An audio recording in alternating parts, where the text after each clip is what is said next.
Haleluya, haleluya, shalom blessed people. Kiranya berkat dan damai sejahtera Allah di dalam Tuhan Yesus Kristus menjadi bagian kita sepanjang hari ini. Jumpa lagi dengan saya, Pendeta Theodorus Daruma Berkat, House of Blessing. Tema kita hari ini adalah iman itu gak sebesar roti keles. Firman Tuhan terambil dari Injil Matius pasal 4 ayat 1-4. Begini firman Tuhan, maka Yesus dibawa oleh roh ke padang gurun untuk dicobai iblis. Dan setelah berpuasa 40 hari dan 40 malam, akhirnya laparlah Yesus. Lalu datanglah si pencoba itu dan berkata kepadanya, jika engkau anak Allah, perintahkanlah supaya batu-batu ini menjadi roti. Tetapi Yesus menjawab, ada tertulis, manusia hidup bukan dari roti saja, tetapi dari setiap firman yang keluar dari mulut Allah. Nah, blessed people, saudara yang terkasih dalam Tuhan,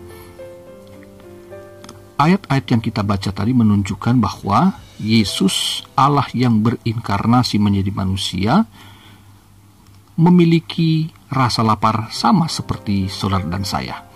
Ketika ia berpuasa 40 hari 40 malam, Alkitab mencatat, dia dicobai oleh iblis. Tapi ingat, yang dicobai iblis adalah manusianya Yesus.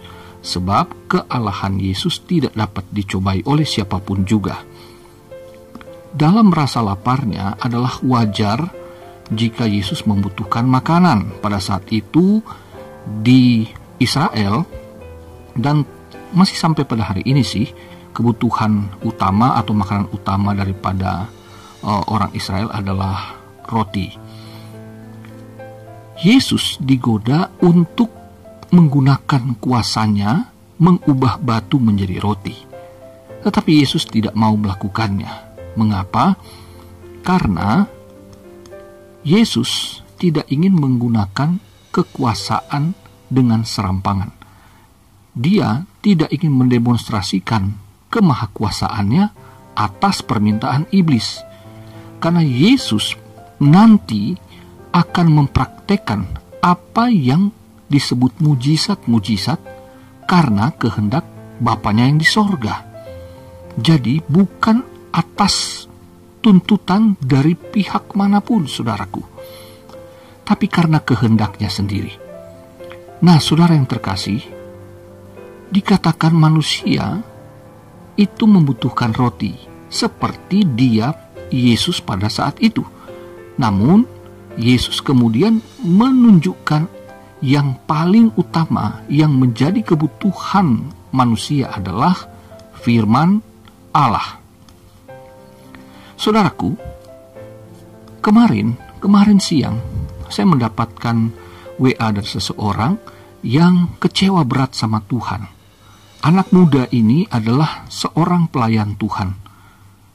Saya kenal anak muda ini. Dia setia melayani dan sering bersaksi tentang bagaimana Tuhan memelihara dia. Tapi saya terkejut ketika dia mengatakan bahwa hanya karena 1 minggu ia mendapatkan order yang sangat sedikit karena dia driver ojek online untuk makanan, maka kemudian dia berkata, saya menyerah, saya mau mundur dari pelayanan. Meskipun saya sudah ingatkan bahwa kamu harus berpikir jernih, tenangkan diri dan ingatlah kebaikan-kebaikan Tuhan yang telah dilakukannya dalam hidupmu. Dan dia berkata, saya nggak peduli. Saya sudah berdoa. Saya meminta supaya minggu ini saya dapat banyak order. Tapi Tuhan tidak menjawab. Saya nggak mau melayani. Saya nggak peduli lagi. Saya bilang, kalau kamu mundur, kamu harus ingat Tuhan tidak pernah akan rugi. Kamulah yang akan rugi. Saya nggak peduli.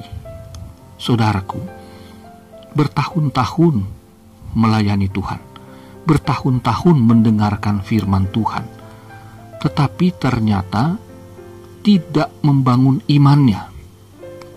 Ya, orang bisa bilang dia orang Kristen yang beriman karena dia rajin melayani, setia melayani, dan juga sering bersaksi. Namun saudaraku, ternyata imannya itu seukuran roti. Saudaraku, maksud saya adalah bagaimana orang Kristen ternyata dalam kesehariannya mengukur iman percayanya kepada Tuhan hanya ketika Tuhan memberkati dia. Hanya ketika Tuhan mencukupkan, maka itulah tandanya dia telah mendapatkan apa yang dia imani dari Tuhan. Betapa malangnya saudaraku jika pemahaman kita tentang iman kepada Kristus sebatas itu. Temanya, iman itu gak seukuran roti keles. Saudaraku, tapi ini gak mengherankan sih, karena Tuhan Yesus pernah berkata tentang perumpamaan mengenai seorang penabur dalam Matius pasal 13 ayatnya yang ke-22. Yang ditaburkan di tengah semak duri ialah orang yang mendengar firman itu, lalu kekhawatiran dunia ini dan tipu daya kekayaan menghimpit firman itu sehingga tidak berbuah. Jadi anak muda ini, meskipun dia mendengarkan firman Tuhan setiap minggu karena dia melayani setiap minggu sebagai pemain musik, tetapi ternyata firman itu tidak pernah berbuah. Kenapa? Karena terhimpit oleh kekhawatiran akan dunia ini.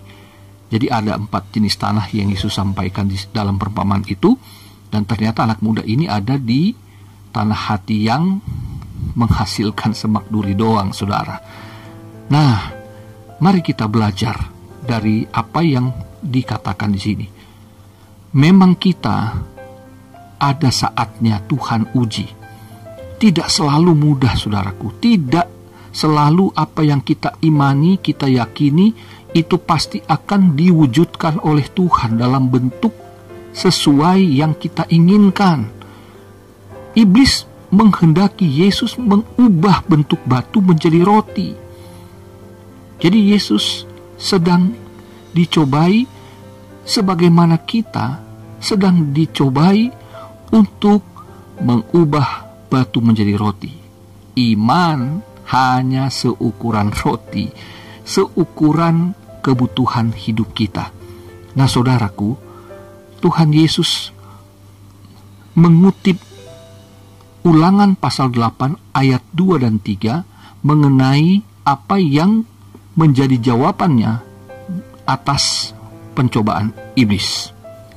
Ulangan pasal 8 ayat 2 dan 3 itu dikatakan, "Ingatlah kepada seluruh perjalanan yang kau lakukan atas kehendak Tuhan Allahmu di padang gurun selama 40 tahun ini, dengan maksud merendahkan hatimu dan mencobai engkau untuk mengetahui apa yang ada dalam hatimu, yakni apakah engkau berpegang pada perintahnya atau tidak.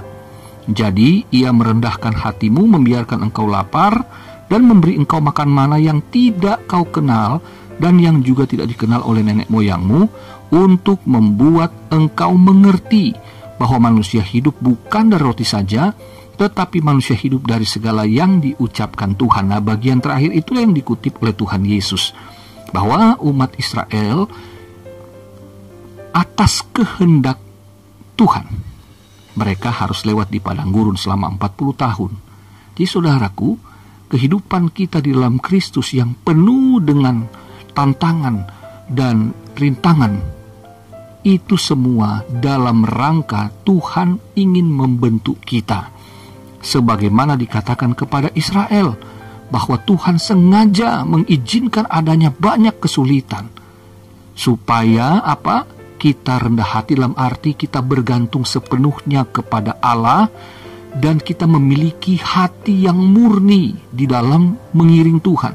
Jadi iman sekali lagi gak seukuran roti keles, tapi iman itu menunjukkan bagaimana kita percaya penuh kepada Allah, kepada janji-janjinya, dan kita percaya bahwa Dia tidak mungkin meninggalkan kita, karena Yesus Kristus itu tetap sama dulu, sekarang, dan sampai selama-lamanya. Anak muda tadi tidak mau mengingat. Dia bilang begini, saudara, itu kan kemarin, itu kan dulu, sekarang hari ini saya minta ke Tuhan, buktinya tidak dijawab. Wow, bertahun-tahun Tuhan pelihara dia. Berkali-kali dia bersaksi bagaimana dia tidak bekerja, tapi bosnya tetap menggaji selama masa pandemi COVID-19 selama 2 tahun penuh. Dan hanya gara-gara 1 minggu gak dapat order yang maksimal, dia kemudian mengancam akan mundur dari pelayanan. Iman hanya sebesar roti, saudaraku. Haleluya, haleluya. Kita harus ingat bahwa pengenalan akan Allah itu jauh lebih penting melalui perkataan Allah, kehendak Allah. Kita mengenal Allah secara utuh, pribadinya, kasih setianya. Jadi pada saat kita menghadapi masalah pun, kita nggak akan kecewa dan mundur, saudaraku. Memang nggak mudah, saya pun mengalami itu kok. Ya, ada masa-masa yang sangat sukar sekali dalam hal keuangan, dalam hal pemenuhan kebutuhan hidup. Saya punya istri dan 2 orang anak, tetapi saya percaya bahwa Tuhan tidak mungkin ingkar janji. Dan yang terpenting adalah di sini Tuhan ingin hati saya murni, iman saya itu betul-betul bukan hanya karena saya butuh tangannya, tapi karena saya ingin mengenal Tuhan secara pribadinya, secara utuh. Bukan hanya karena berkatnya, tapi saya ingin mengenali Tuhan juga di dalam jalan-jalan yang sulit. Dan saya tidak pernah kekurangan apapun karena Tuhan Yesus berkata dalam Matius 6 ayat 31 dan 32, sebab itu janganlah kamu khawatir dan berkata, apakah yang akan kami makan, apakah yang akan kami minum, apakah yang kami pakai. Semua itu dicari bangsa-bangsa yang tidak mengenal Allah. Lah saya dan saudara kan mengenal Allah. Akan tetapi Bapamu yang di sorga tahu bahwa kamu memerlukan semuanya itu. Apa yang harus kita ragukan dari Dia? Tetapi carilah dahulu kerajaan Allah dan kebenarannya, maka semuanya itu akan ditambahkan kepadamu. Itu fix. Saya percaya Tuhan tidak pernah berubah kasih setianya. Dan saya memang akhirnya menerima apa yang menjadi kebutuhan saya setelah saya merendahkan diri, mengizinkan ujian dari Tuhan itu datang kepada saya.